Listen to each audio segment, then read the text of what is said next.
Commissioner মহোদয় আজকের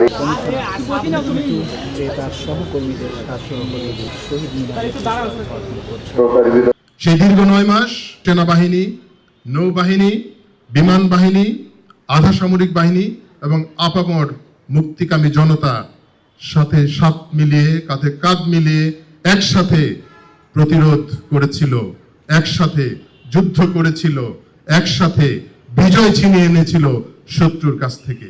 এই মুক্তিযুদ্ধ আমাদের শিখিয়েছে ইউনিটি ইজ স্ট্রেংথ। আমরা যে স্বপ্ন নিয়ে দেশটাকে স্বাধীন করেছিলাম, আজকের এই বিজয়ের দিনে আমরা সেই স্বপ্ন যাতে পূরণ করতে পারি সেটাই হোক আমাদের অঙ্গীকার। আমরা সবাই মিশে একসাথে চলবো, সবার অংশগ্রহণ থাকবে, ন্যায্যতা থাকবে, ন্যায় বিচার থাকবে, থাকবে না শোষণ, বঞ্চনা, গঞ্জনা। এর মধ্য দিয়ে আমরা একটি সুশাসন এদেশে প্রতিষ্ঠিত করতে পারবো। শ্রদ্ধা নিবেদনের এই ক্রম উচ্চ ত্যাগের বিনিময়ে আমরা পেয়েছি বাংলাদেশের স্বাধীন। শ্রদ্ধা নিবেদন করবেন। দলের পালাটি শুরু হবে মান্যবর বিভাগীয় কমিশনার মহোদয়। আজকের এই আয়োজন মহোদয়কে শ্রদ্ধা নিবেদন করবার জন্য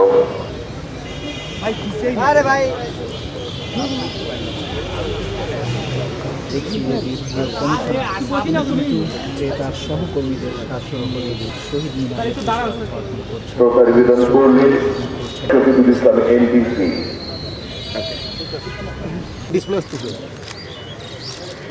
চার দিয়ে দেন।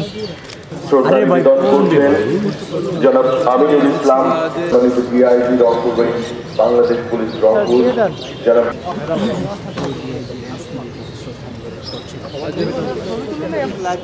সম্মানিত জেলা প্রশাসক রংপুর মহোদয়, জনাব মোহাম্মদ, সম্মানিত জেলা প্রশাসক রংপুর জনাব মোহাম্মদ এনামুল আহমেদের সাথে নিয়ে শ্রদ্ধা নিবেদন করলেন।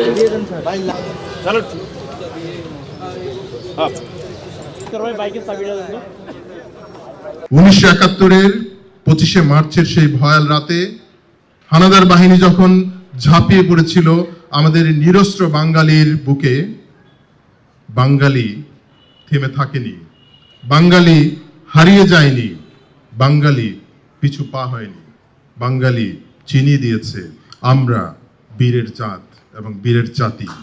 আমরা যখন চাই আমরা তখন সবকিছুই অর্জন করতে পারি।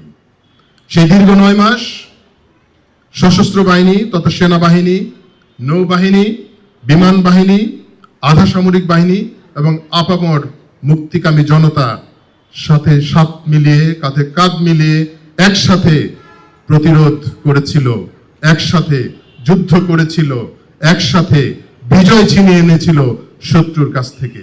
এ আমাদের এক অনবদ্য শক্তি। এই মুক্তিযুদ্ধ আমাদের শিখিয়েছে ইউনিটি ইজ স্ট্রেংথ, একতাই শক্তি। আমরা যদি এক থাকি কোনো কিছু আমাদেরকে দমিয়ে রাখতে পারবে না।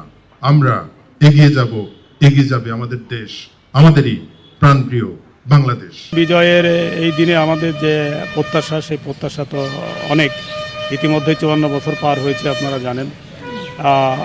অনেক কিছু অর্জন আছে, যতটা অর্জন আমাদের করার কথা ছিল সেটি হয়তো সম্ভব হয়নি, কিন্তু আমরা পরিবর্তিত প্রেক্ষাপটে আমরা অনেক দূর এগিয়ে এসেছি। আশা করি যে আমরা যে স্বপ্ন নিয়ে দেশটাকে স্বাধীন করেছিলাম, আজকের এই বিজয়ের দিনে আমরা সেই স্বপ্ন যাতে পূরণ করতে পারি সেটাই হোক আমাদের অঙ্গীকার। আমরা সবাই মিশে একসাথে চলবো, সবার অংশগ্রহণ থাকবে, ন্যায্যতা থাকবে, ন্যায় বিচার থাকবে, থাকবে না শোষণ, বঞ্চনা, গঞ্জনা। এর মধ্য দিয়ে আমরা একটি সুশাসন এদেশে প্রতিষ্ঠিত করতে পারবো, সুশাসন কায়েম করতে পারবো। এটি হচ্ছে আজকের দিনে আমাদের অঙ্গীকার।